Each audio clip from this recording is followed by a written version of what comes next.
Yes, I'm smiling because Sylvester Stallone towers over Paramount Plus's Tulsa King. You got Yellowstone's creator, Taylor Sheridan, who cooks up a mafia western with cowboy boots and pinky rings. A testosterone-fueled production of machismo, heart, and wise guy humor that'll keep you in stitches. Just imagine for a second, if you could fuse Get Shorty with John Wayne's The Searchers, you'd have pure entertainment gold. Sly is back, and he begins his reign as the undisputed king. You only have one guard and no cameras. Listen, asshole, take a hike. You got a tire iron? Yeah, I can go to the back and... Forget it. Anybody got the time? All right, listen, mister, I told you... Oh, my God! Fred? Oh, my God, is he dead? No, he's taking a break.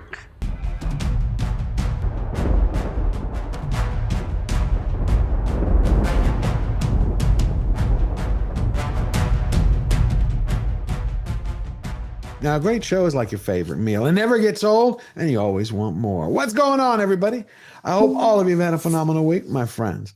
You know, to truly revel in Tulsa King's achievements as one of the best shows over the last couple of years, we got to revisit some of these fake woke flops the Hollywood plantation has been calling bona fide hits. We've had 5-year parade of these one chip on the shoulder talking points. I'm going to press victim machine productions after the other. Whether it's Disney's Strange World trying to mass produce zombies by converting your kids into their cult, by shaming them with Enviro Guild or introducing them to sex, or Amazon's perversion of Tolkien with the Rings of Power, and everything absolutely having to do with the MCU's Phase 4. Even Netflix, the father of streaming, has fallen. Until now, true artists have finally returned, real men who've junked all the modern green screens and fake activist messaging. You got Taylor Sheridan from Yellowstone, and then you got The Sopranos writer Terrence Winter. They serve up a simple story in a real-world location that entertains everyone, places that you could actually visit where they shot at. And then you got Sylvester Stallone. With his magnetic presence in Tulsa King, he is this larger-than-life gangster with a grudge on a path of redemption, and he's going to make you an offer that you just can't refuse. I'm going to take the heel of my right shoe, which is very sharp, and stomp it very hard on the top of your left foot. Now, for the plot, this isn't your Rambo or Rocky style of testosterone. It's there, I promise you, but this is more like an espresso drip, where you sip it casually, where it's done so by one of the last 70-plus-year-old brick houses walking the planet.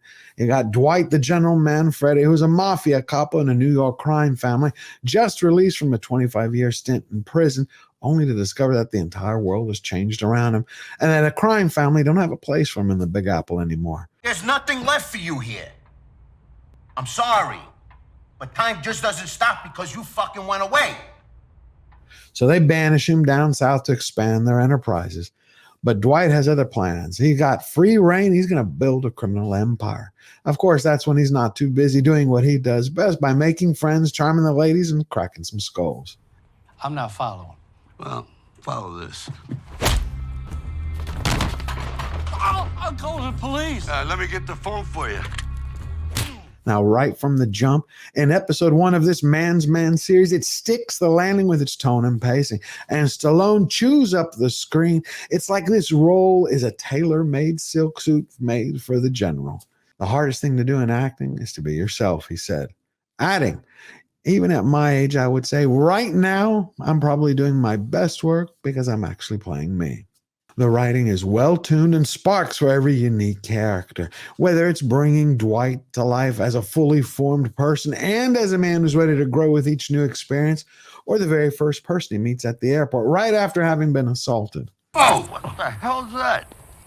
It's a grasshopper. They're harmless. That thing's the size of my cock. So, God damn, lady. Relax, it's holy water. Need a cab? Actually, I do. Let me get you right here then. Name's Tyson, welcome to Tulsa. Tyson, played by Jay Will, is enlisted by Dwight as his driver and his sidekick. You're talking about a 20-something-year-old college dropout with big dreams, but no actual plan on how to achieve them. He plays a couple of roles as serving as the audience's surrogate and behaving kind of like a mirror, reflecting all the choices the gangsters are making that he wants to imitate and be like, while being a Gen Zer reacting to man at a time and space. Can I ask you a question? Sure. Why'd you go to jail? I tore the tongue out of this guy. I kept asking so many stupid questions. Long gone are those wooden, one-dimensional, forced one-liners made to sound hip and inclusive. What's going on with this country in general nowadays? And these pronouns. What the fuck is with the pronouns? He, she, him, they, the, boom, bang, ba, fang, cool. You know what my pronoun is? Guess. Time's up. Okay. It, as in it, can't take this shit anymore. The dialogue does its best work when it's fleshing out Dwight and his loyalty by never snitching on the mob for a more lenient sentence, while at the same time it gives voice to his conflicted emotions over their betrayal, all while framing his character as a survivor, a man who adapts and overcomes any obstacle that's thrown his way. For example, when he's in prison, he works out to maintain that left hook that bends the world to his whims, and also tries to strengthen his mind, preparing himself for what lies ahead in the future later in the series in Tulsa by reading such books and works as Shakespeare, Faust, and Sun Tzu. I don't do violence. We're not doing violence, we're using our head. You ever read The Art of War? Quote, the greatest victories are obtained without battle. End quote. We're going to use our heads. But the most impressive aspect of the story is it has this unique rhythm to it that keeps time with all the characters' many faces. Whether you're talking about Dwight as a gentleman guardian watching over a drunken bachelorette party, or the wise guy with his slow fuse ready to light and detonate into a shock and awe takedown when anytime anyone mistreats any of his friends. And then we get the pleasure of meeting the General. That's the nickname the mob gave him, and one his parents also named him after General Dwight D. Eisenhower. But when we step back, we also learn that it represents a man with the ability at any time and place to take charge and win. So you get the General. He hits the ground running, and within 24 hours, he sets up his protection rackets. He shakes down Martin Starr's stony-eyed Bodie for 20% of his weed dispensary. And that's before forming a bond with a man and everyone in his smoke shop. Later, he becomes good friends with an ex-rodeo star and a honky-tonk saloon owner named Mitch, played by the incomparable Garrett Hedlund. Another guy is going to become part of the General's new crew.